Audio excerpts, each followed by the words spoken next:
নমস্কার, welcome to finally বাঙালি। আজকে আমাদের সাথে একটা অন্যরকম ডিসকাশন এবং একটা অন্যরকম টপিকে আজকে আমরা কথা বলতে চলেছি। হিন্দিতে একটা কথা আছে, জো দিখতা হ্যায় ওহি বিকতা হ্যায়। বাট আসলে কি সেটা সত্যি? সেইটার ব্যাপারে কথা বলতে আজকে আমাদের সাথে এসেছেন, আপনারা সবাই একে হয়তো চেনেন, আমাদের অনেক সাবস্ক্রাইবার এর হয়তো চ্যানেল ফলো করেন, এর রিভিউজ দেখেন, নানান রকম ভিডিওস দেখেন। সেটা হচ্ছে এন্টারটেনিং প্রিন্স।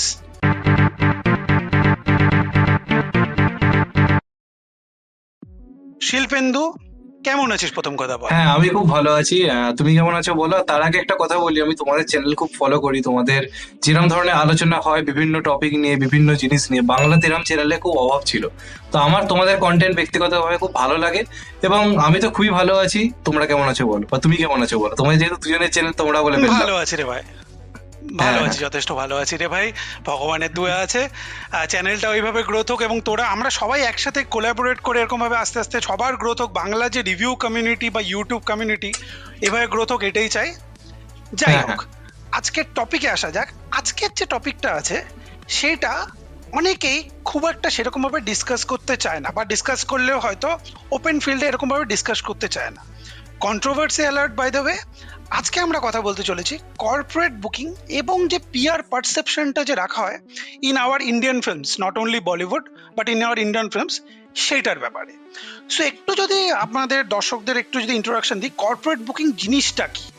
সেটা হলো, আপনি ধরুন আজকাল নানান রকম সিনেমা দেখছেন, সেই সিনেমাতে যে নানান রকম কোম্পানির সাথে টাই আপস থাকে, সেই কোম্পানিজগুলো তাদের নিজেদের এমপ্লয়িজদের কিছু কিছু টিকিট ডিস্ট্রিবিউশন করা হয়। এটা আমি নিজে একটা বেসরকারি কর্মচারী হওয়ার সুবাদে আমি নিজেও এটা দেখেছি, হুম। যে আমরাও অনেক সময় কিছু কিছু সিনেমার ফ্রি টিকিটস পেতাম, যেহেতু আমার কোম্পানি অনেক সময় সেটার সাথে অ্যাসোসিয়েট থাকতো সেই সিনেমার সাথে। এইবার লাস্ট 2-3 বছর ধরে দেখা যাচ্ছে যে এইটার একটা বাড়বাড়ন্তি দেখা যাচ্ছে, যেই জন্য নানান রকম অ্যালিগেশন স্পেশালি আমাদের হিন্দি ফিল্ম ইন্ডাস্ট্রি বা বলিউড যেটাকে হুম, আমরা হুম। বলি, সেটার উপরে দেখা যাচ্ছে। এবার শিল্পেন্দু, তুই আয়, যে ব্যাপারটা হচ্ছে এই যে কর্পোরেট বুকিং, তুই এই জিনিসটা প্রথম কবে শুনেছিলিস এবং তোর এই ব্যাপারে মোটামুটি একটা ধারণা আমাকে বল। দেখো, প্রথম কথা বলতে গেলে আমি যদি হিসেব করে দেখি, তাহলে কর্পোরেট বুকিং ব্যাপারটা সম্বন্ধে আমি অতটা ওয়াকিবহাল ছিলাম না। আমি যদি আজ থেকে 3-4 বছর আগের কথা বলি, বা আমি যে সময়টা ইউটিউব স্টার্ট করছি 2019-20 এরকম একটা টাইমে যে আমি যখন স্টার্ট করছি, তখন মানে মানুষ সিনেমাটাকে পুরো একটা এন্টারটেনমেন্ট পারপাসে দেখতো। সেটার বক্স অফিস কি হচ্ছে, বা সেটার বাদ বাকি জিনিসপত্র কিরকম হচ্ছে, ওগুলো নিয়ে অতটা আমি আলোচনা দেখতে পেতাম না। মানুষ সিনেমার রেটিং দেখে সিনেমা দেখতে যেত, যে এটা 3 স্টার পেয়েছে বা ওটা 4 স্টার পেয়েছে, এই দুটো পাওয়া মানে হচ্ছে পাবলিক সিনেমা দেখতে যাবে। আর যদি 2.5 পেয়ে যায় বা 2 পেয়ে যায়, তাহলে মানুষের কাছে একটা ব্যাপার ছিল যে এই সিনেমাটা ভালো হয়নি, হয়তো দেখতে যাবে না। তো তখন মানুষের কাছে অনেক বিশ্বাসযোগ্যতার জায়গা ছিল হচ্ছে রিভিউটা, যেটা এখনো খানিকটা রয়েছে। এবার এই কর্পোরেট বুকিং এর ব্যাপারে যদি আমাকে প্রথম বলতে বলা হয়, তাহলে অনেস্টলি স্পিকিং আমি প্রথমেই জিনিসটা ভয়ঙ্করভাবে শুনতে পাই যখন পাঠান রিলিজ করে। পাঠানের সময় এই ব্যাপারটা নিয়ে খুব আমি আলোচনা হতে দেখি। সিনেমাটা একটা ভয়ঙ্কর বক্স অফিস করছিল, এবং একটা ব্যাপার কি, এটার ক্ষেত্রে কর্পোরেট বুকিংটা নিয়ে যে আলোচনা হচ্ছিল, আমি তখন ব্যাপারটা আমার বিশ্বাসযোগ্য লাগেনি। তার কারণ আমি দেখতে পাচ্ছি যে সকাল 7টার শো, আমি ঘুমাইছো আগের দিন টিকিট কাটছি রাত্রির বেলা, দেখতে পাচ্ছি পুরো হল বুক হয়ে গেছে। এবার আমি যখন সেই 7টার শো যাচ্ছি, সেখানে কিন্তু সত্যি লোকজন প্রচুর পরিমাণে রয়েছে। তো এই অভিযোগটা যেটা পাঠানোর ক্ষেত্রে এসেছে, আমি বাস্তবে খুব একটা সেটাকে আমি লক্ষ্য করিনি অন্ততপক্ষে, কিন্তু এই অভিযোগটা আমি প্রথম শুনতে পেয়েছিলাম কিন্তু পাঠানের টাইমে। তারপর এখন তো অ্যাকচুয়ালি ব্যাপারটা ঘটছে নানা সময় নানা ভাবে। তো প্রথম শোনা বলতে গেলে আমি পাঠানের টাইমে ফার্স্ট শুনতে পাই। আচ্ছা, এইবার একটা কথা বল, যে পাঠানের সময় যে প্রথম কথা শুনতে পাস, আমি হালকা একটু আগে যদি হুম, যাই, আমি প্রথম এই জিনিসটা শুনেছিলাম মানে খুব বারবারন্ত, যেই সময়টা আমরা খুব একটা খারাপ সময় দিয়ে যাচ্ছিলাম আমাদের কমপ্লিট বলিউড ইন্ডাস্ট্রিও, সেটা হচ্ছে ব্রহ্মাস্ত্রের হ্যাঁ, টাইমে। হ্যাঁ, হ্যাঁ। ব্রহ্মাস্ত্রাতে যখন প্রথম কিছুদিন মানে মোটামুটি একটা ওপেনিং তো দারুণ নিয়েছিল, মানে if we consider that time, সেই সময়টা তো মানে খুব একটা হুম, ডাউনফল যাচ্ছিল, বাট ব্রহ্মাস্ত্র খুবই একটা হাই ফিল্ম হুম, ছিল, হুম, তাই তো? এবং তার কিছুদিন পর, এবং অবভিয়াসলি এইটা একটা খুবই আনফর্চুনেট ন্যারেটিভ যে ব্রহ্মাস্ত্রাতে সিনেমার কোয়ালিটির দিকে পরে কথা হোক, বাট ব্যাপারটা হচ্ছে ব্রহ্মাস্ত্রাতে একটা এই ন্যারেটিভ চলছিল যে boycott hmm, Bollywood hmm, and all that, যেখানে একটা রাইট উইং লেফট উইং এই জিনিসটা হতেই হুম, থাকছিল, হুম, একটা মানে হেট ন্যারেটিভ চলছিল ব্রহ্মাস্ত্রাতে। বাট আমি নিজে এটা জিনিসটা লক্ষ্য করেছি, আমার বন্ধু, আমি তো ব্রহ্মাস্ত্র ফার্স্ট ডে ফার্স্ট শো দেখেছিলাম, হুম। তার কিছুদিন পরে দেখছি বুক মাই শোতে, মানে নেক্সট উইকেন্ডে দেখছি পুরো হাউসফুল গেছিল, সব ঠিক আছে। আমার বন্ধু দেখতে গেছে, সে বলছে ভাই এ তো লিটারেলি মানে 35% মতন মোটামুটি অকুপেন্সি, মোটামুটি ভেবেছিলাম যে টিকিট পাবো না, কোন রকমের সামনের টিকিট বুক করেছি, বাট পেছনে দেখা যাচ্ছে একদম পেছনে পুরো ফাঁকা। তো তারপরে তারা পেছনে গিয়ে সিনেমাটা দেখেছে। সো এই একটা পারসেপশন তো এসছে। হ্যাঁ, এটা তো অবশ্যই। এইবার একটা কথা বল, এই কর্পোরেট বুকিং এর যে ব্যাপারটা, এই জিনিসটা প্রথম কথা হচ্ছে, এই যে আমরা কোথা থেকে প্রথম শুনলাম সেটা তো আলোচনা হলো। ব্যাপারটা হচ্ছে কর্পোরেট বুকিং এর এই জিনিসটা, এইটা প্রোডাকশন হাউস, তোর কি মনে হয়, মানে তোর একদম পার্সোনাল থটস, কেন এই জিনিসে ইন্ডালজ করে, তোর কি মনে হয়? দেখো, এখন আমরা যদি কোভিড এর পর থেকে দেখি যে ইন্ডাস্ট্রির একটা বিরাট বড় পরিবর্তন এসছে, বা মানুষজনের সিনেমা চয়েসের ক্ষেত্রে কোথায় কি দেখবে না দেখবে, এমনকি এখন যে এই যে বিভিন্ন যে স্ট্রিমিং প্ল্যাটফর্ম গুলোর সঙ্গে যে আগে থেকে একটা হয়েছে, আগে আমরা সিনেমা হলে দেখতে গেলে কোন চ্যানেলে আসবে বা কোন প্ল্যাটফর্মে আসবে সেগুলো সম্বন্ধে কিছু জানতে পারতাম না। এখন তুমি যদি দেখো সিনেমার পোস্টারে পর্যন্ত নেটফ্লিক্স এর একটা লোগো তুমি দেখতে পাবে, বা অ্যামাজন প্রাইমের লোগো দেখতে পাবে। তো মানুষের একটা ধারণা হয়ে গেছে কি, যে কিছু সিনেমা মানুষ ঠিক করছে সিনেমা হলে গিয়ে দেখবো, সেটা যাই হোক না কেন। আবার কিছু ভালো সিনেমা যেগুলো হয়তো মানে স্মল বাজেটে ভালো কাজ করেছে, সেগুলো ক্ষেত্রে পাবলিক ঠিক করে নিচ্ছে, চলো এটাতে নেটফ্লিক্স এর লোগো দিয়ে দিয়েছে বা প্রাইমের লোগো দিয়ে দিয়েছে, কদিন পরে পেয়ে যাবো। এছাড়া তো আরো তুমি জানো যে বিভিন্ন রকম সাইট রয়েছে, সেখানে যেদিন সিনেমা রিলিজ হয় সেদিন বিকাল থেকে সিনেমা অ্যাভেলেবেল হয়ে যায়।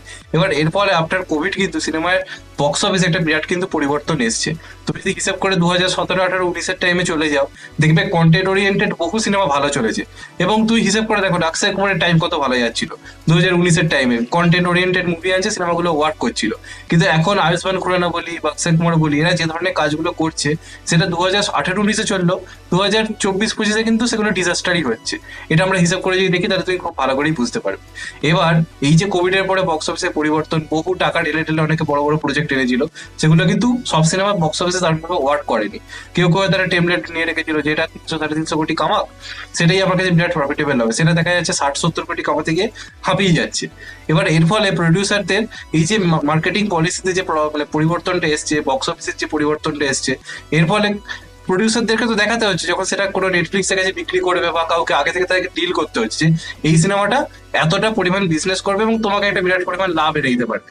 এবার এই কারণে একটা সিনেমা বক্স অফিসে হয়তো বিরাট আশা নিয়ে কেউ নিয়ে এলো, সেটা দেখা যাচ্ছে ওয়ার্ক করছে না, তখনই শুরু হচ্ছে এই বক্স অফিসের এই জিনিসগুলো। এবং আগে তো বলিউডে হতো, তুমি যেটা বললে বিভিন্ন সময় নানাভাবে হয়েছে, সেটা হাইপওয়ালা প্রজেক্টের ক্ষেত্রে হচ্ছে, বা যেগুলো লো মানে সেরকম হাইপ নেই সেগুলোর ক্ষেত্রে তো হচ্ছেই, আমরা দেখতেই পেয়েছি সেটা। আর সাউথেও কিন্তু ব্যাপারটা বিরাট পরিমাণে কিন্তু স্টার্ট হয়েছে। আমরা যে রিসেন্ট টাইমে দেখি, যেমন কাঙ্কুবার ক্ষেত্রে তো ভয়ঙ্কর ভাবে সেটা চোখে পড়লো, বা কবজা, এই সিনেমাগুলোর ক্ষেত্রে দেখা যাচ্ছে। কারণ এইগুলো না বিরাট একটা মার্কেটিং ক্রিয়েট করে ফেলেছিল যে আমাদের এই সিনেমাটা বিরাট কিছু করে দেখাবে, প্রডিউসাররা অনেক বড় বড় কথা বলে ফেলেছে। আবার যখন এই জিনিসটা হচ্ছে না, তখনই সেই ম্যানিপুলেটের জায়গাটা চলে আসছে, যে পাবলিক একটা দেখানো, বা যারা নেটফ্লিক্সে বিক্রি করবে তাদের কাছে একটা জিনিস প্রচার করে যে আমাদের সিনেমা না দারুণ চলছে, এত এত কালেকশন করে ফেলছে, এই করে ফেলছে। এইখান থেকে কিন্তু কর্পোরেট বুকিংসটা স্টার্ট হয়েছে, এবং এই কারণে আমার মনে হয় প্রডিউসাররা কিন্তু বিরাট পরিমাণে করছে। এটা যদিও আমার একান্ত মতামত, তুমি তোমার বক্তব্য বলতে পারো এই ব্যাপারে। আচ্ছা, তুই যখন বললি যে মানে প্রডিউসার অনেক বড় বড় কথা বলে যে আমরা, এবং তারা ভেবেছিল মানে অনেক টাকা ইনকাম করবে, বাই দ্য ওয়ে বাড়ি মিয়া ছোটে মিয়া। আচ্ছা, এইবার ব্যাপারটা হচ্ছে এই যে কর্পোরেট, তাহলে এই যে স্ট্রাকচারটা, কর্পোরেট জিনিসটা মানে কি? বেসিক্যালি একটা স্ট্রাকচারে এখনকার দিনে তো আমরা দেখতে পারি যে বলিউড বা আমাদের ইন্ডিয়ান ফিল্ম ইন্ডাস্ট্রি একটা কর্পোরেট স্ট্রাকচারে কাজ করে। কেউ তো আর আজকাল ইন্ডিভিজুয়াল প্রডিউসার্স না যে তারা নিজের, বলতে গেলে নিজের ঘরের সংসারের টাকা লাগাবে, রাইট? তারা মার্কেট থেকে টাকাটা তোলে, সেখান থেকে তারপরে মার্কেটে লাগায়। এইবার তাহলে ব্যাপারটা কি এইটা দাঁড়াচ্ছে যে জিনিসটা পুরোটাই একটা পারসেপশন বিল্ডিং জিনিসটা হয়ে যাচ্ছে। মানে যেরকম, যেটা আমি ইন্ট্রোডাকশনে বললাম যে জো দিখতা হ্যায় ওহি বিকতা হ্যায়, বাগার ব্যাপারটা হচ্ছে পুরোটাই কি একটা পারসেপশনে চলছে, যে জিনিসটা আমরা দেখাচ্ছি যে এত বড় হিট, মেবি হয়তো অত বড় হিট নেই, বাট কিছু কিছু সিনেমা অত বড় হিটই, বাট ওই যে হয় না 90-এর একটা স্টুডেন্ট, সে 90 পেলো আর সে 100 পেলো, র্যাঙ্ক করলো একদম, এবিপি আনন্দতা সে মানে ওই ছায়া প্রকাশনের অ্যাড দিল, দেয়ার ইজ আ ডিফারেন্স, তাই তো? তো জিনিসটা কি কাইন্ড অফ ওরকম হচ্ছে, বিকজ তুই যেরকম বললি পাঠানের, আমি নিজে এত শাহরুখ খান এত বড় ফ্যান হয়েও বলছি, পাঠানে আমি নিজে লিটারালি প্রতিদিন বক্স অফিস ট্র্যাক করতাম। এবং পাঠানের একটা উইয়ার্ড জিনিস আমি বলছি, পাঠানের প্রথম কিছুদিন দারুণ চলেছে অ্যান্ড অল দ্যাট, তুই যদি পাঠানের ডে ওয়াইজ কালেকশন দেখিস, একটা টাইমের পর মানে লেটসে 23-24 দিনের পর থেকে প্রতিদিনের দেখবি স্পেসিফিক কালেকশন 1.50 crore, 2.50 crore। মানে এটা কি এক্স্যাক্টলি এরকমই হচ্ছে যে একই লোক যাচ্ছে, বা রাউন্ড ফিগারে প্রতিদিন রাউন্ড ফিগারে কালেকশন কি করে আসছে। এখান দিয়ে আমার নিজেরও মনে হয় অবভিয়াসলি কিছু টিকিটস ওরা নিজেরা হয়তো কেটেছে, নিজেরা হয়তো কর্পোরেট বুকিং করেছে, হয়তো এই যে 500 কোটি টাকার যে ব্যাপারটা, যে আমরা বাহুবলী রেকর্ডটা ভাঙবো 500 কোটি কামিয়ে 512 কোটি, এই যে একটা মানে এইটা তো একটা মানতে হবে যে বলিউডের এটা একটা প্রেস্টিজ ইস্যু ছিল, এবং আবার সেটা এসছে যে একটা নন হিন্দি ফিল্ম এসে বাহুবলী এসে এত বড় রেকর্ড করে ফেললো, যেখানে দ্য নেক্সট বেস্ট ওয়াজ দাঙ্গাল, তাই তো 400 এবং দাঙ্গালও কিন্তু 400 কোটি বেরোতে পারে। তারপরে কেজিএফ আসলো, সেও 400 কোটি বেরিয়ে গেল। সো বলিউডের কিন্তু একটা প্রেস্টিজ ইস্যু হয়ে গেছিল যে আমাদের ইন্ডাস্ট্রিতে এসে, আমাদের ল্যাঙ্গুয়েজে এসে একটা সিনেমা এত, আর আমাদের যে নেক্সট বেস্ট সেটা হচ্ছে এইখানে, লিটারালি যাকে বলে। তো এই জিনিসটা একদমই ঠিক বলেছিস। এইবার একটা কথা বল, এই যে পারসেপশন বিল্ডিং এর যে ব্যাপারটা, এইটাই যে ওটিটি যারা আজকাল নতুন এসছে, মানে নতুন তো না, অ্যামাজন, নেটফ্লিক্স, এদেরকে আগে থেকেই মানে ওটিটি ডিল হয়েছে।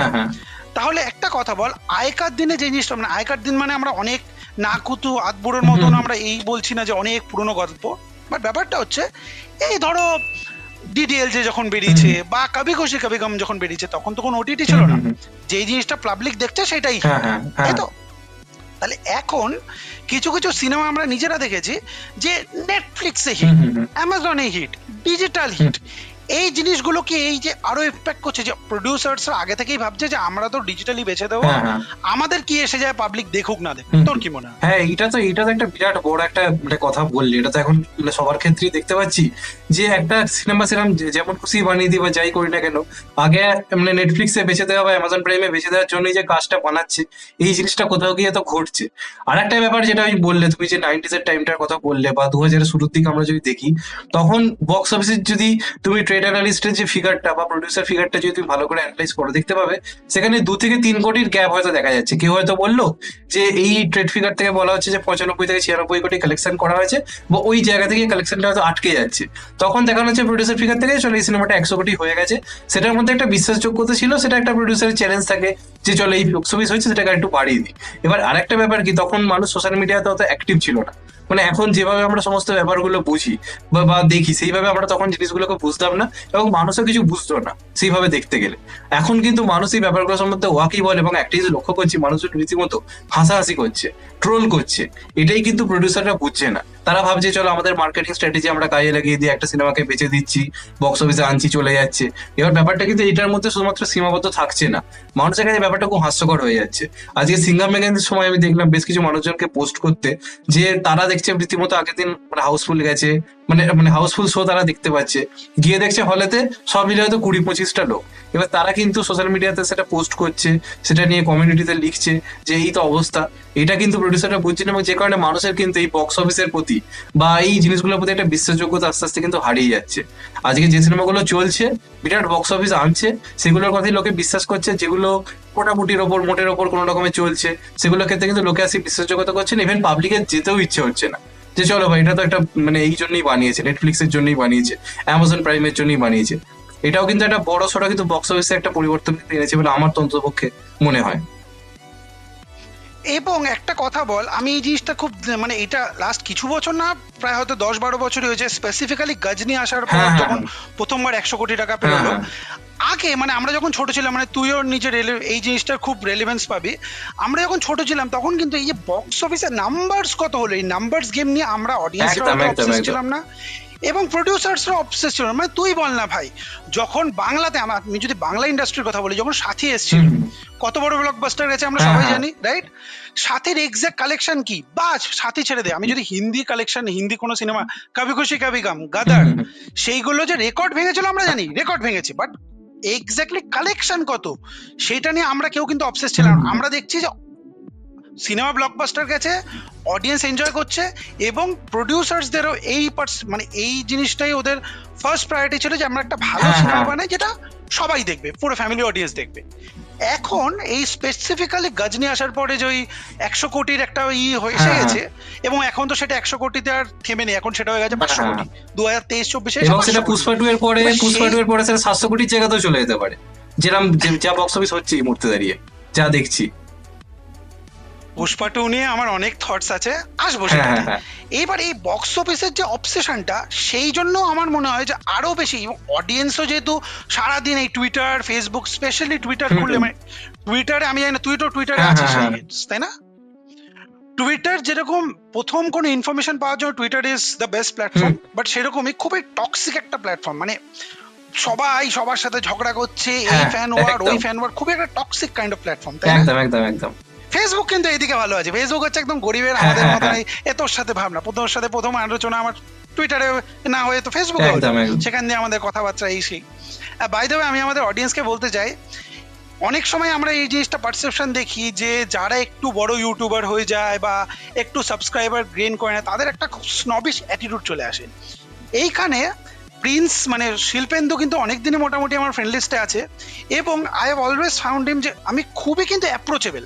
কিছু কিছু জিনিস আমার সাথে হয়তো মতবিরোধ হতে পারে, যেরকম ও অক্ষয় কুমারের ফ্যান, আমি শাহরুখ খানের ফ্যান, যখন অক্ষয় কুমারের কোনো একটা ফ্লপ যায় আমিও সেটা নিয়ে ট্রোল করি, আমি এবং ফুল ফ্রিডম দিচ্ছি যে শাহরুখ খানের কোনো ফ্লপ গেলে কল ভাই troll। হ্যাঁ হ্যাঁ, কিন্তু যে এই যে একটা সম্পর্ক নিজেদের মধ্যে, একটা মোটামুটি একটা একটা কর্ডিয়াল ভালোবাসা বা কর্ডিয়াল একটা সম্পর্ক, সেটা কিন্তু খুবই আমার খুবই ভালো লাগলো। আমি I would like to compliment that Shilpendu. মানে আমারও তোমার সঙ্গে আলোচনা করে কথা বলে খুব ভালো লাগে। এবং একটা ব্যাপার কি, তোমাদের সিনেমা নিয়ে অ্যানালাইজ বা কথাবার্তা গুলো এত মানে শিক্ষামূলক হয়, এত কিছু তোমরা ডিটেলস আলোচনা করো, আমিও কিন্তু সেটা থেকে অনেক কিছু শিখতে পারি।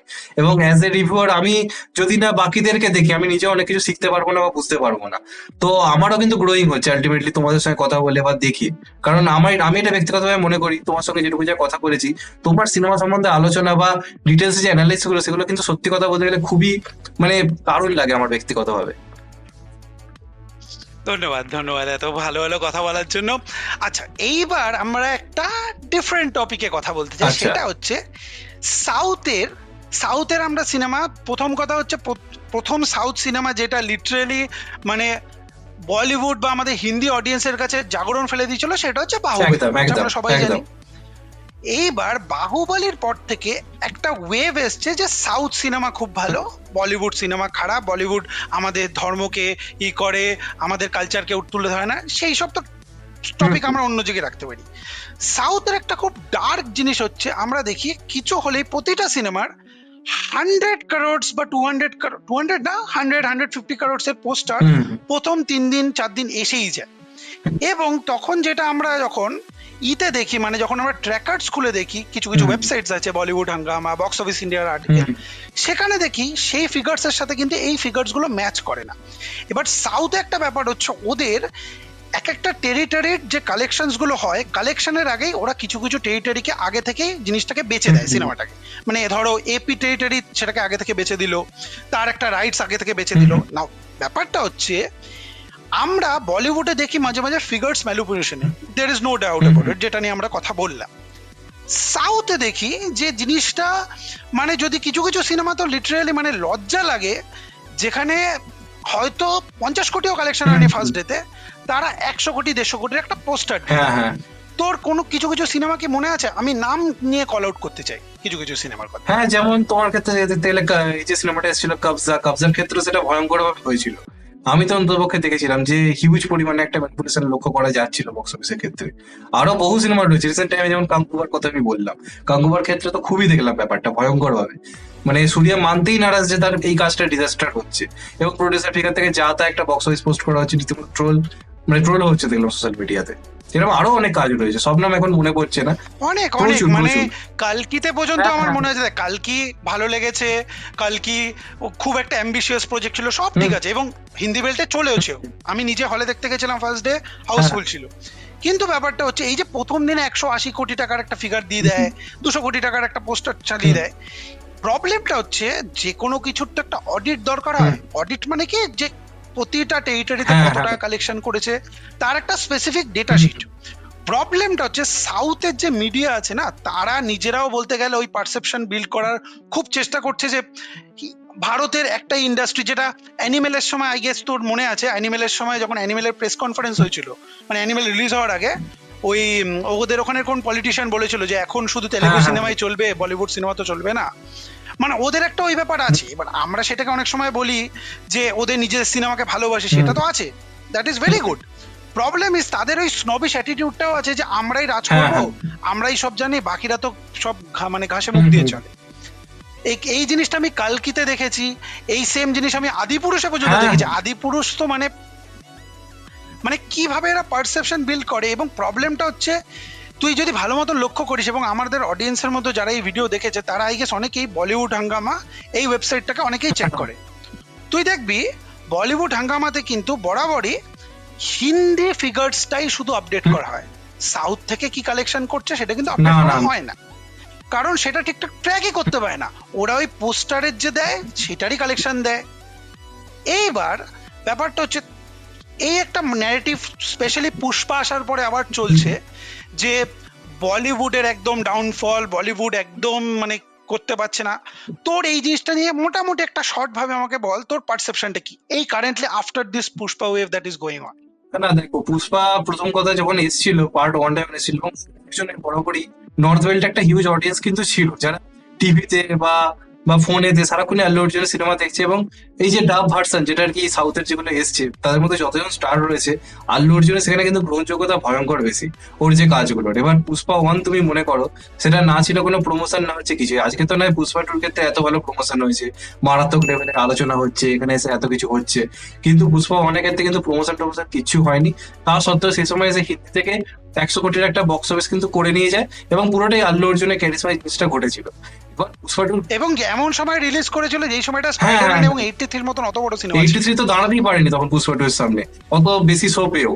যেভাবে পুষ্পা 2 মানে পুষ্পা 1 কম শো পেয়েও যে লেভেলে বক্স অফিস হঠাৎ করে আনতে শুরু করে, এবং সেই টাইম থেকেই মানে তুমি যদি দেখো আস্তে আস্তে পুষ্পা রিলিজের পরেও সোশ্যাল মিডিয়াতে না পুষ্পাকে কেন্দ্র করে অনেক রকমের জিনিসপত্র হতে থাকে, মজার ভিডিও বা পুষ্পার বিভিন্ন সিন প্রচুর পরিমাণে ভাইরাল হতে থাকে, যেটা অন্যান্য সিনেমার ক্ষেত্রে আমি কিন্তু তোমাকে সেইভাবে লক্ষ্য করিনি। পুষ্পার ক্ষেত্রে যেভাবে এফেক্টটা পড়েছিল, ওই যে আল্লু অর্জুনের চলাফেরা, আইপিএল এ ডেভিড ওয়ার্নার এরকম হ্যাঁ, করছে, সেই মনে পড়ে? মানে ওই যে একটা দাড়িতে হাতে বোলানোর যে শো, একটা গোটা ভারতবর্ষ ফলো করেছে, এবং কতজন টিকটকের রিলস বা এই জিনিসগুলো করেছে। তো এটার কিন্তু যে মানে ক্রেজিনেসটা পুষ্পাকে কেন্দ্র করে পুরোটাই কিন্তু আল্লু অর্জুনের এই স্টাইল স্টেটমেন্টের উপর ভিত্তি করে হয়েছে, কন্টেন্ট ওয়াইজ কিন্তু হয়নি। আর যে কেজিএফ এর পর কেজিএফ 2 এর স্টোরি ভিত্তিক লোকে পছন্দ করেছে, বা কান্টারের পরে যে কান্টারা 2 নিয়ে হচ্ছে সেটা কিন্তু স্টোরির জন্য, বা বাহুবলী ক্ষেত্রে প্রযোজ্য। পুষ্পা পুরোপুরি আল্লু অর্জুনের জন্য হয়েছে, এবং এই যে বক্স অফিসটা আনছে হিন্দি বেল্টে, এটা কিন্তু আমি অস্বীকার করতে পারবো না। হয়তো এদিক ওদিক হতে পারে, একটু বাড়ানো কমানো হতে পারে, কিন্তু আমাদের এখানে সিঙ্গেল স্ক্রিন, আমি তোমাকে বলছি ওয়েলিংটন, যেটা মানে লোক হয় না বললেই চলে। ইভেন জওয়ান পর্যন্ত যে প্রতিদিন হাউসফুল গেছে তা কিন্তু নয়, অত হাই হওয়া সিনেমা। সেখানে কিন্তু পুষ্পা 2 প্রত্যেকদিন মার্কেটের বিজনেস আনছে, মানে সেটা নন বেঙ্গলি হোক বা বাঙালি হোক, প্রত্যেকটা লোক গিয়ে এনজয় করছে। তো পুষ্পা কিন্তু একটা নতুন ট্রেডমার্ক তৈরি করে দিল, এবং যেভাবে এগোচ্ছে 5 দিনে 339 কোটির বক্স অফিস, ভাবতে পারছো জাস্ট? ধরে নিচ্ছে এটা থেকে একটু এদিক ওদিক করলে হয়তো 5 দিনে যেটা 300 কোটি হয়তো হবে, সেটাই বা কম কি? একদিক দিয়ে হয়তো ভয়ঙ্কর, হিন্দিতে এক এক দিনে 86 কোটির কালেকশন করছে। তো এইভাবে চলতে থাকলে, আর এবার তো ডিসেম্বরে কোনো বড় সিনেমাও নেই, নাকি বলিউডের দিক দিয়ে যদি বিচার করি, বেবিজনে হাইপ রয়েছে, কিন্তু বেবিজনকে আমরা আশা করতে পারি না কখনই 300-350 কোটি বিজনেস করে ফেলবে বলে। পুষ্পাকে আটকাতে পারার মতো সিনেমাটা কোনো পক্ষে আমার মনে হয় না। তারপরে আবার রিমেক, বেবি জন তো আবার রিমেক থেকে, এবং এমনি এখন রিমেক এমনি তোমার চলছে যে না। ট্রেলারটা এসছে সালমান খান বাদে, কিন্তু ট্রেলারটা নিয়ে সমালোচনা হচ্ছে যে বেশ অনেকটা মিল রয়েছে, এটা টিজার ফিজার থেকে হচ্ছিল না। তো সেটা আমার মনে হয় না বিরাট কিছু করতে পারবে বলে। তো পুষ্পা তো আমার মনে হচ্ছে হিন্দিতেই না মোটামুটি 700-800 কোটি কালেকশন করে ফেলে, এবং এটা কিন্তু একটা ভয়ঙ্কর চাপে ফেলে বলিউডকে, মানে আরো বেশি করে ম্যানিপুলেশন স্টার্ট হয়ে যাবে। এই যে জওয়ান ধরো করলো 580 কোটি বিজনেস, ওটা ছিল, বা স্ত্রী 2 600 গিয়ে থামলো। এই যদি এখন 700-800 কোটি করে, পরের কোনো সিনেমা ওয়ার 2 সময় তুমি দেখবে 900 কোটি করার জন্য এরা উঠে পড়ে লাগবে। মানে এরা একটা ব্যাপার, তো সত্যি কথা বলতে গেলে হবে, মিলিয়ে নেবে আমার কথা।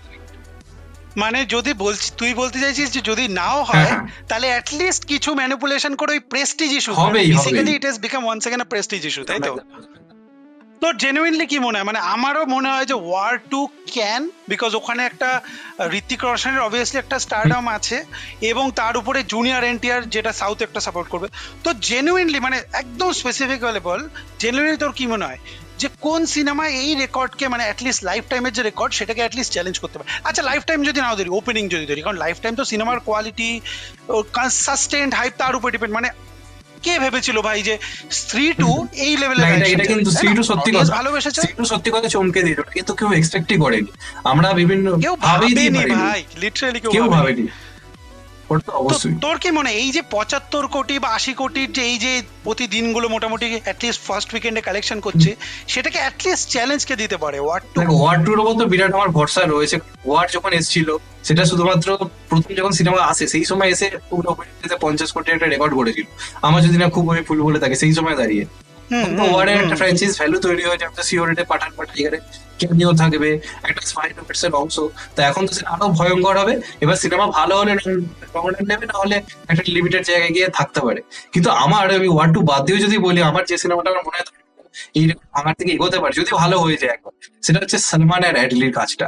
অ্যাডলির একটা আলাদা জায়গা রয়েছে, যেমন সালমান খান একটা হিউজ স্টারডম। সালমান খান একটা সিনেমা করছে বলে আমরা সেটা ফিল করতে পারছি না যে কি করতে পারে সালমান খান। ছিল যখন কেউ 200 কোটি 250 কোটি ভাবতো না, ওই লোকটা 300 সাড়ে 300 কোটি পরপর দিয়ে গেছে ওই টাইমে দাঁড়িয়ে। তো এখন অ্যাডলির মতো পরিচালক যদি সালমান খানকে ঠিকঠাক প্রেজেন্ট করেন, আমার মনে হয় ওই কাজটা আছে যেটা কিন্তু অনেক রেকর্ড ব্রেক করতে পারে। তবে ওয়ার টু আমার সব থেকে বড় বাজি, পরের বছরই একটা 100% ব্রেক করার দিকে তো এগোতে পারে। এবার সিনেমাটা ভালো অনেক কিছু ডিপেন্ড করছে। টাইগার 3-র মতো যদি হয়ে হ্যাঁ, যায়। কারণ প্রথম কথা হচ্ছে ওই টাইগার 3 এর পর না হ্যাঁ, স্পাই ইউনিভার্সের উপরে আমার নিজের একটু হ্যাঁ, হ্যাঁ, ভরসা এটা কমে গেছে, আমারও। বিকজ আবার আয়ান মুখার্জি হ্যাঁ, হ্যাঁ, বলতে গেলে ডাইরেক্ট করছে, জানি না কিরকম ওটা করবে, সত্যি, বিকজ আমার একটা he hasn't handle that kind of films. অবশ্যই ঠিক, এটা আমিও মানি। আচ্ছা, এবার যদি একটা মেবি হয়তো একটু কন্ট্রোভার্সি আরো বেশি এবং আর একটু রেলিভেন্ট টপিকে যদি আসি, সেটা হচ্ছে বাংলা ইন্ডাস্ট্রি। এবার বাংলা ইন্ডাস্ট্রির আমরা অনেক বছর ধরে শুনছি যে ডাউনফল যাচ্ছে, কমার্শিয়াল বাংলা সিনেমা চলছে না, ব্লা ব্লা ব্লা ব্লা ব্লা। এটা আমরা শুনেছি, আবার ওই একই গ্যাজন দেওয়া আর ভাল লাগছে না। একটা কথা বল, এই যে কিছুদিন আগে বহুরূপী এই রমরমিয়ে চললো, এবং আমরা আই গেস সবাই, আমরা, তুইও হলে গেছিস, আমরা হলে হ্যাঁ, গেছি, সবাই আমরা দেখেছি লিটারালি ফ্যামিলি অডিয়েন্স এবং তার সাথে ইউথ অডিয়েন্স, যেটা মানে লাস্ট কিছু বছর ধরে ফ্যামিলি অডিয়েন্স তো হ্যাঁ, ছিলই, এবার তার উপরে যে শিবনন্দিতে একটা ইউথ অডিয়েন্সকেও ধরতে পেরেছে এই সিনেমাটার সাথে, দারুণ কালেকশন করেছে, সব রেকর্ড ভেঙে দিয়েছে অলমোস্ট। এইবার এই কর্পোরেট বুকিং এর ব্যাপারটা কি আস্তে আস্তে টলিউড সিনেমাতেও আস্তে আস্তে ছোপ নিতে শুরু করেছে, তোর কি মনে হয়? দেখ, বাংলায় পুরোপুরি কর্পোরেট বুকিং ব্যাপারটা কতটা ঢুকেছে এটা এখন বলা মুশকিল হয়ে গেছে। কর্পোরেট বুকিং যে জিনিসটা, সেটা আমি এখন খুব একটা লক্ষ্য করিনি। যে সিনেমাটা লং আমরা দেখতে পাই নর্মালিতে, কিন্তু সিনেমা একদমই চলছে না, তাহলে তো কর্পোরেট বুকিং ব্যাপারে তাহলে নর্মালিতে তো একটা পরিমাণে ম্যানিপুলেশন করার চেষ্টা করতো। তবে বক্স অফিস ফিগারে কিন্তু ভয়ঙ্কর রকমের কিন্তু একটা ম্যানিপুলেশন করা কিন্তু এখন নতুন একটা প্রচেষ্টা আমরা কিন্তু দেখতে পাচ্ছি। আমি তোমাকে ছোট্ট উদাহরণ দিচ্ছি, তুমি হাসতে হাসতে হয়তো উল্টেই যাবে। সিনেমাটার নাম হচ্ছে রবিন্স কিচেন। রবিন্স কিচেন একটা ওকে, বনের হ্যাঁ, সিনেমা ছিল। সেটা নিয়ে লর্ড বনি, হ্যাঁ, সে- লর্ড সেটা বনি। নিয়ে হ্যাঁ, সেটা নিয়ে আমরা প্রত্যেক হচ্ছে ভিডিও করি চ্যানেল, ঠিক আছে? তো যেটা মাল্টিপ্লেক্স বক্স অফিস আমরা জানতে পারি যে একটা কালেকশন করেছে, সেখানে আমরা দেখতে পাই যে 2000 টাকা কালেকশন করেছে। ভালো করে শুনুন, 2000 টাকা। এবার সেটাকে চ্যালেঞ্জ করে যে আর কি, মানে সিনেমার যে প্রডিউসার, সে আমাদেরকে চ্যালেঞ্জ করে বলে 2000 টাকা কেন বলছো, 2000 মোটেই নয়, 3000 টাকা কালেকশন করেছে। এরকম একটা বক্তব্য রাখে। তারপর দেখতে পাওয়া যায় তাদের ইনস্টাগ্রাম পোস্টে লিখে দেয় এই সিনেমাটা নাকি 80 লক্ষ টাকা কালেকশন করেছে। জাস্ট তোমরা ভেবে দেখো, 2000 থেকে 3000 টাকা আমি ধরে নিচ্ছি মাল্টিপ্লেক্স সিলেকশন। সে পোস্ট করছে যে আমার সিনেমা 80 লক্ষ টাকা কালেকশন করেছে, তাও ইনস্টার মতো জায়গাতে। আর লর্ড বনি সেটাকে আবার শেয়ার মারছে হাসতে হাসতে, যে কে কি সমালোচনা করলো আমার কিছু যায় আসে না, আমার সিনেমাই কালেকশন করেছে। তো এইগুলোর ফলে কি হচ্ছে না, পাবলিকের বাংলা সিনেমা নিয়ে এমনি একটা ব্যাপার হচ্ছে কি, বাংলা সিনেমা ভালো খিল্লিটা আগে করে। এটা তুমিও খুব ভালো করে জানো যে বাংলায় যাই হুম হোক না হুম কেন, হিন্দি সাউথ যাই করে কম খিল্লি হয়, বাংলায় কেউ কিছু করলে খিল্লিটা একটা চরম পর্যায়ে হয়। তো এই জিনিসটা কিন্তু এখন ভালো রকমই হচ্ছে, এবং এটা কিন্তু বেশ বড় সড়ো নামেরাও এখন কিন্তু কোথাও গিয়ে যুক্ত হয়ে যাচ্ছে এই বক্স অফিসের ক্ষেত্রে। আমি তো লক্ষ্য করেছি বেশ কিছু বড় প্রোডাকশন হাউস কিন্তু এই জিনিসটা এখন করছে। আমি কর্পোরেট বুকিং এর কথা বলছি না, আমি বলছি বক্স অফিসে জল মেশানো ক্লাস বক্স হচ্ছে। অফিসে ম্যানিপুলে জল মেশানো, হ্যাঁ ক্লাস হচ্ছে, হ্যাঁ। একটা পুজোর সময় তো ক্লাস হচ্ছে। আমরা দেখতে পাচ্ছি যে নাম্বার ওয়ানে রয়েছে সে হয়তো দারুণ এগোচ্ছে, আরেকটা সিনেমা একটু পিছিয়ে, সে চেষ্টা করছে প্রথম সপ্তাহে ওই বক্স অফিসের কাছাকাছি নিজেদেরকে পৌঁছে দেওয়া। এদিকে পাবলিক কিন্তু দেখছে যে ওইগুলো সাধারণ দিনে একদম চলছে না, সাধারণ দিনে একদম হচ্ছে না। আর বাংলার মার্কেটটা এমন, এখানে কর্পোরেট বুকিং করার পক্ষে করা খুব মুশকিল। হিন্দিতে বা সাউথে তো মার্কেটটা অনেক বড়, তাই করাটা অনেকটাই সহজ, একটা বেশি, এবং ওটার অডিয়েন্সও বেশি। আপনার কিন্তু সেই জিনিসটা নেই, সেখান থেকে কর্পোরেট বুকিং করা খুব একটা সম্ভব হচ্ছে না। তাই যখন এই বক্স অফিসটা দেওয়া হচ্ছে, মানুষের কাছে কিন্তু বার্তাটা কিন্তু চলে আসছে। এক্ষেত্রে আমি বলবো জিদ্দা এখনো সেই আদি পন্থা মেনে চলছে, বক্স অফিস বলছেই না। সিনেমা চলুক না চলুক, সেই বক্স অফিস সম্বন্ধে আমাদের একটা আপডেট দিই না, আমরা হাবলে পড়ি কি বক্স অফিস হয়েছে। এটাকে আমি দিক দিয়ে বলবো খুবই ভালো। কোথাও গিয়ে জিদ্দার মতো আমাদের সেই 90s বা 2000 শুরুর দিকে ফিল্ড অফ পক্ষে পাই, আমি তো ওর পক্ষে ব্যক্তিগতভাবে। এবং একটা ব্যাপার কি, জিদ্দাকে কেন আমি রেসপেক্ট করি, সিনেমা না চলে জিদ্দা ডাইরেক্ট বলে দেবে খারাপ, আমি মানুষের একটা ইভেন্টে গেছিলাম, আমি বলছি চেঙ্গিস তো হিন্দিতে দারুণ চলেছে, দেখে তো ডাইরেক্ট বলছে আমাকে যে না তোমরা এটাকে দারুণ বলছো, আমি এটাকে দারুণ মানি না, বা সে ওপেনলি বলে দেয় যে আমার মানুষ ওয়ার্ক করেনি। এই যে অনেস্টি, এটা কিন্তু দরকার রয়েছে।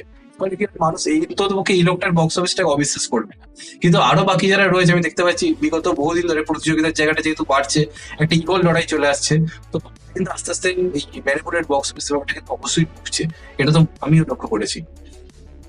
এই ইগোর লড়াইটা যেটা বললি, আমার মনে হয় যে the producers or the actors তারা নিজেরাও কিন্তু অ্যাওয়্যার যে আস্তে আস্তে এই জিনিসটার পারসেপশনটা অডিয়েন্সের মাথায় আসছে। আমি কেন বলছি, টেক্কার যখন আস্তে আস্তে বক্স অফিস কালেকশন যখন দেওয়া শুরু করছিল, দেব এন্টারটেনমেন্ট ভেঞ্চার্স, আমি বুঝলাম না এটা কেন করলো, যে ফট করে অর্গানিক এই ওয়ার্ডটা কেন ইউজ করা শুরু করলো। লাইক তোমরা যদি বিলিভ করো যে তোমার এবং তোমাদের কাছে যদি দেখো, আমি একটা জিনিস, আমি এই জিনিসটা বুঝি, তোমাদের অডিয়েন্সের কাছে একটা পারসেপশন তো বানাচ্ছ, বাট তার তো একটা ট্যাক্স দিতে হয়, তোমাকে তো আইটি ফাইল করতে হয়, তাই তো? তুমি প্রতিটা টাকা যেটাই হল থেকে তুমি কামাচ্ছ, সেটা তো একটা আইটি ফাইল করতে হবে না। এবার ব্যাপারটা হচ্ছে, তোমাকে অডিয়েন্সকে এইটা জানানোর কি আছে যে organic, my film is organic blockbuster. আমি দেখলাম, কালকে না পরশু খাদানের যে নতুন কিশোরী গানটা এসছে, সেটাতেও একটা, সেটার উপরে ওই ভিউজ নিয়ে একটা পোস্টার দেব এন্টারটেনমেন্ট রিলিজ করেছে যে অর্গানিক ভিউজ। কেন? দরকারই তো নেই। তোমরা যখন বুঝতে পারছো যে এই গানটা একটা ভালো অডিয়েন্স রিসেপশন পেয়েছে, এইসব ওয়ার্ড এইটা আমার মনে হয় নিজেদের মধ্যে একটা ইনসিকিউরিটি, যে এই জিনিসটাকে অর্গানিক বলা, ইনঅর্গানিক বলা। আমার এই জিনিসটা মনে হয় যে এইখানে একটা ইন্ডিপেন্ডেন্ট ওয়েবসাইট, মানে এইটা আমি বলছি না ওই টলি বাংলা বক্স অফিস ওরকম কোনো পেজ না, তাদের নিজেদের কি বলতে গেলে এজেন্ডার চালায়, I don't know, I have got no idea, because তারা কিছু কিছু সিনেমাকে দেখেছি প্রেফার করে, কিছু কিছুতে না। বাট ব্যাপারটা হচ্ছে, একটা ইন্ডিপেন্ডেন্ট ওয়েবসাইট বা একটা ইন্ডিপেন্ডেন্ট অ্যাটলিস্ট ট্র্যাকারের খুব দরকার আমাদের বাংলাতে, খুব দরকার।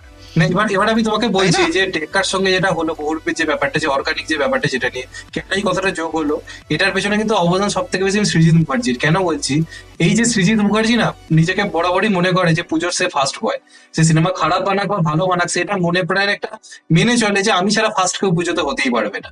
এটা তার মধ্যে একটা ভাবনা চিন্তা রয়েছে এবং বহু বছর ধরে হয়েছে। এবার এই যে উইন্ডোজ এসে একটা প্রথম দিন থেকে ভয়ঙ্কর একটা বিজনেস করলো, তুমি সৃজিত মুখার্জি কিছু টুইট লক্ষ্য করছো কিনা জানি না, সে কিন্তু যা তা বলছে, মানে টুইট গুলোর মাধ্যমে যে যে ওরা কি করছে আমার কিছু জানার দরকার নেই, আমি তো জানি আমার সিনেমা কত টাকায় কি হয়েছে।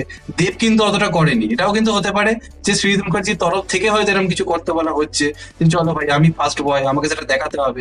এবং দেব সৃজিত যেহেতু প্রথম থেকে অ্যানাউন্স করার সময় থেকে না অনেক অনেক কিছু ভেবে নিয়েছিল যে এটা একটা ধামাকা ঘটাবে, বিরাট কিছু করবে।